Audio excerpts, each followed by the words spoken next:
বিরামপুরে সাংবাদিকদের সাথে জামায়াতে ইসলামের মতবিনিময় সভা।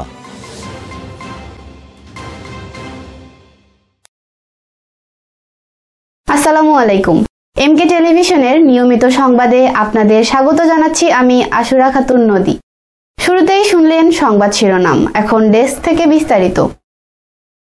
দিনাজপুরের বিরামপুর উপজেলায় বিভিন্ন প্রিন্ট ও ইলেকট্রনিক মিডিয়ার সাংবাদিকদের সাথে বাংলাদেশ জামায়াতে ইসলামীর উপজেলা ও পৌর শাখার মতবিনিময় সভা অনুষ্ঠিত হয়। উপজেলার আদর্শ হাই স্কুল হলরুমে বাংলাদেশ জামায়াতে ইসলামী বিরামপুর উপজেলা ও পৌর শাখার আয়োজনে মতবিনিময় সভায় দেশের বিগত আওয়ামী লীগ সরকার দলের নেতাকর্মী ও তাদের দলীয় নির্দেশিত প্রশাসনের দুঃশাসন, নিপীড়ন ও নির্যাতনের শিকার হয়ে অনেক নির্দোষ লড়াকু সৈনিক, পতিতদশা, তেগী, জ্ঞানী ও গুণী 11 জন ব্যক্তিদের ফাঁসিতে হত্যা করে বাংলাদেশ জামায়াতে ইসলামী দলের পূর্তি অত্যাচার ও জুলুম চালিয়েছিলেন। এর ঘৃণ ও প্রতিবাদ জানিয়ে চলতি রাজনৈতিক প্রেক্ষাপট সকল সহায়তা, স্থানীয় বিভিন্ন প্রিন্ট ও ইলেকট্রনিক মিডিয়ার সহায়তা কামনা করে মতবিনিময় সভায় বক্তব্য করেন কেন্দ্রীয় মজলিসের শুরা সদস্য ও দিনাজপুর দক্ষিণ সাংগঠনিক জেলা আমির মোহাম্মদ আনোয়ারুল ইসলাম, কেন্দ্রীয় মজলিসের শুরা সদস্য ও দিনাজপুর দক্ষিণ সাংগঠনিক জেলা নায়েবে আমির মুহাদ্দিস ডক্টর মোহাম্মদ ইনামুল হক, পৌর আমির মাওলানা সাখাওয়াত হোসেন,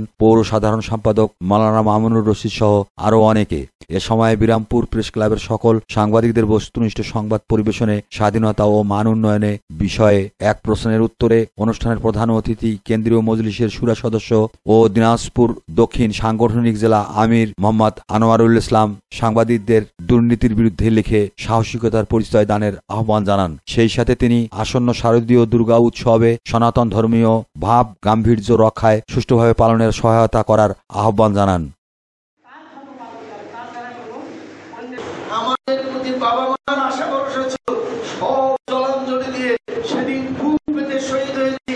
যে ঝুঁকি নিয়ে, রিস্ক নিয়ে, জীবনকে বাজি রেখে স্পট থেকে সংবাদ প্রকাশ করেছে। এটা চারটিখানি কথা।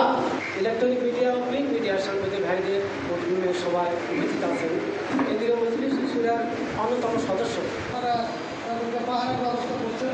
তো আগামী শারদীয় দুর্গা উৎসবে আপনাদের দলীয় যে কোনো রাজনৈতিক দল আছে, আমি আমার থেকে বলতেছি আপনাদের বর্তমান কার্যক্রম করে। ওয়াহিদুল ইসলাম, নিউজ ডেস্ক, এমকে টেলিভিশন।